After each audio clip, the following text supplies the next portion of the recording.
बसमध्ये एवढी गर्दी होती की ती उभं राहायला जागा नव्हती. नमो बुद्धाय जय भीम. तर तयारी करून निघालो होतो खामगावला जायला. तर बस फर्स्ट येऊन पाहिलं तर बम गर्दी होती. बसवरून आम्हाला घेतलंच नाही. बसतून निघून चला जरा असं पुढे पैदलच अच्छा. म्हटलं जावं लागतं आपल्याला ठीक खामगावलाच आहे. म्हणलं. मग तेव्हा बस आली तर बसमध्ये पाहिलं तर बम गर्दी म्हटलं आपल्याला बस झाला लागलं. बस जाऊन मग पोहोचलो तुम्ही बस स्टॉपवर. बस स्टॉपवरून पासून पाहिला दाटी गर्दी होती म्हटलं.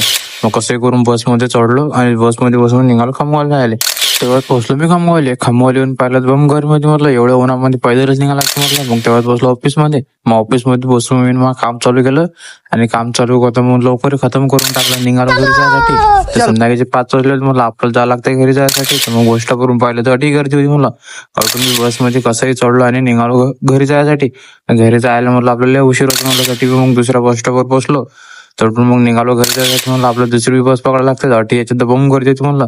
तर कसं गर्दी होती म्हणलं आपल्याला उपवास झाला आपण मग गावापर्यंत.